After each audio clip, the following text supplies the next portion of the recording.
Mm.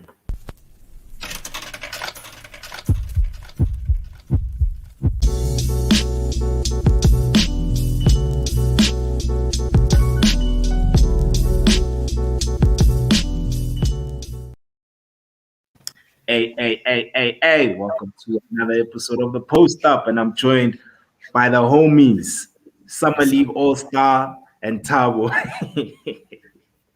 What's happening, guys? What's good? No, easy. It's been a long time, eh? It's been quite a while, eh? Especially with the Wandile, like we haven't had him on the show, you know. And he normally drops a lot of gems, eh? Wandile, what's Gucci, dog? Yeah, man, just busy with life, man. So it's nice Yeah. to be on the show again. Yeah. Excited to talk about what's been happening. Ish, I missed the big time and the finals. Yeah, Wish I could have been on because I had some interesting things to talk about during that. But yeah, yeah. I'm here today. Oh yeah. Are you happy that the Bucks won, or did you have the Suns in 6? I had the Bucks. I don't know if you remember, but I had the Bucks in Yeah. 4. Yeah. But yeah, these guys decided to take a chill pill during the first 2 games, Yeah. which makes not my prediction. But yeah, happy that the Bucks won. Wish they could have done it quicker in 4 games. Yeah. And guys, speaking about the Bucks, I feel like I even mentioned this in my previous episodes with my friends, that they're not being given the respect that they deserve. It's as if people like think that they win is really all about luck. But at the end of the day, of course, to win a championship, there is an element of luck. But at the same time, it's not their fault that other teams are injured. Giannis Naya had a scare. His knee was messed up, but he still came back. I feel like, Igbo men are built different, guys. Like that's just how it is. And so there's a guy, Steven Jackson, from the US. He kept fighting other analysts saying that the Bucks are a super team. Just wanted to ask you guys, do you guys believe that the Bucks are a super team? Or is it just him being sour as usual? Well, personally, I don't think they're a super team. The guys have been doing their thing. Like, if you look at the draft, how many trades they've been doing from they had the rookie of the year, Malcolm Brogdon at one point, and they literally traded him like as he finished winning that award itself. So they started slowly but surely getting the right pieces. But I think getting Drew Holiday was the best move they could have gotten within the season, or any team who would have gotten Drew Holiday at the end of the day it was going to be a good move.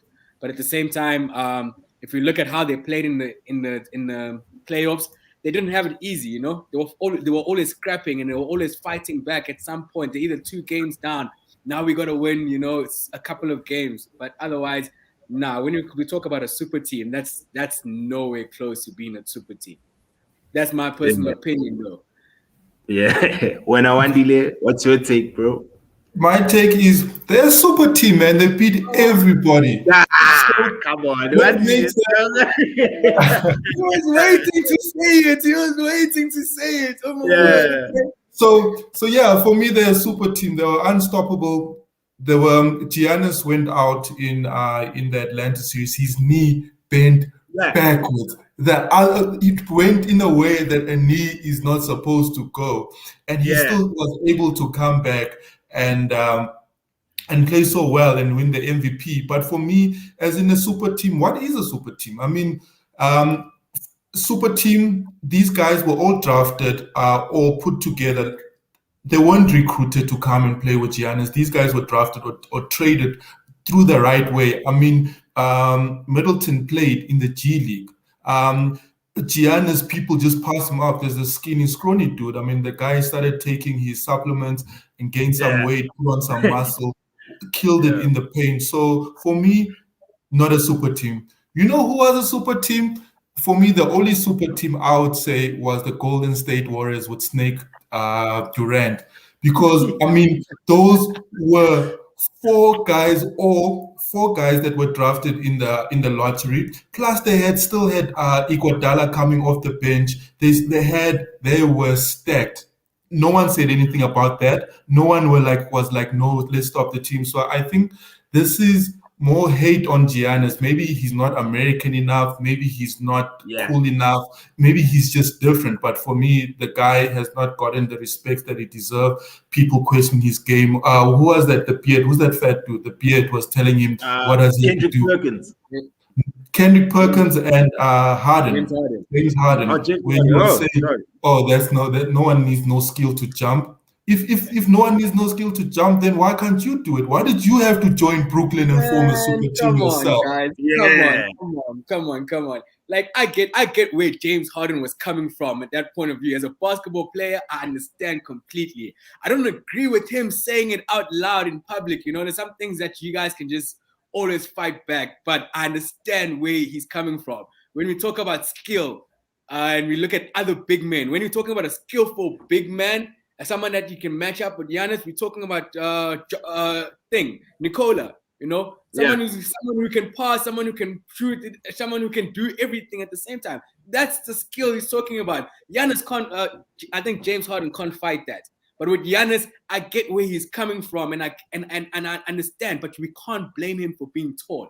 We cannot blame him for being tall. We cannot blame him for finding a loophole in the NBA where everybody's just running back on defense and sagging on you. And he said, okay, cool, I can take 2 steps before you can get into contact. Like, why not? Like, I get where James Harden was coming from, but at the same time, nah, man, Giannis deserved it. He played well, man. He really played well in this playoffs, and I'm not gonna judge him for that. Yeah. I think team-wise, the whole team played well. I mean, they had no bench players. Who was coming off the bench? There was no one coming off the bench. They had bench players. Milwaukee Bucks. Who did they have? Milwaukee Bucks was a stacked team. Don't get it wrong, guys. Milwaukee Bucks was a stacked but balanced team. You know, they had that kid.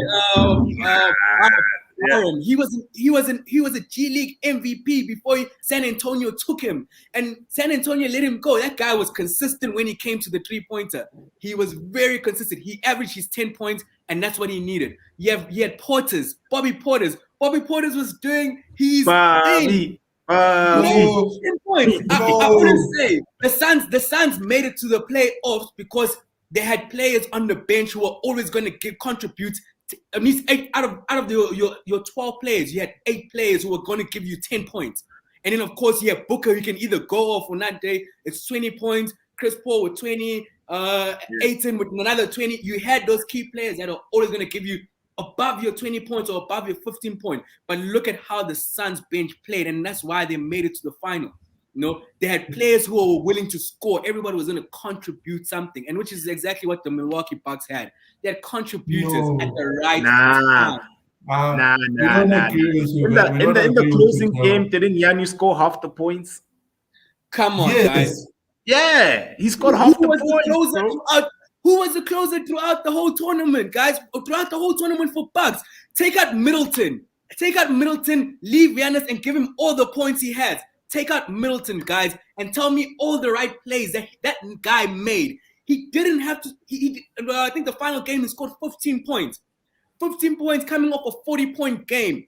But what did he do? He closed the game. When Giannis was afraid to go on to the free throw. It was a hack-a-shack moment. We know that. Giannis couldn't hit that free throw, but in the finals, he did his thing. Everybody's expecting him to miss. We've seen the memes. No one was expecting Giannis. You expecting him to get a 50% shooting rate when it comes to the free throw. But this guy went off and scored about 19 free throws in the finals. 17. Yeah. 17 for him to make 50. For him to make 50, ladies and gentlemen, you need to understand this guy dropped 17 free throws for him to make 50. And everybody, I say he played well, but this whole narrative about people saying it's the greatest fucking game ever that a player has played in the NBA final, guys. That is ridiculous. Don't get it wrong, man. And Wandile, if you're saying that's the greatest play ever, Man, come on. Are you gonna ask me to send you your location so you can show up? No, so going back to that super team, like I said, that wasn't a super team. All of those guys were drafted, passed over. Brook Lopez, I mean, Brook Lopez has been a journeyman throughout the NBA. Jrue Holiday landed to the Bucks. Basically, New Orleans was like, we're throwing him away. They chose Lonzo over him, which was a big mistake. And they've been trying to build this team for a very, very long time through the trades, through acquiring players. And they've had Brogdon, they had quite a lot of guys, and it just didn't work out. But they were finally able to gel it together. And this team, for me, if they can stick together, I think they can have more chances at winning a championship. They just need to sort out the bench. And don't you guys think Bobby Portis looks like a generic basketball player from like one of those movies, like Coach Carter or something, with the headband? Yeah. Oh my God. I know, but yeah, Bobby Portis there, man. That guy made me laugh, man. Like, yes, see. But you see, at the end of the day, guys, this is a team sport. And I feel like as a unit, the Milwaukee Bucks all suited each other. There were no egos.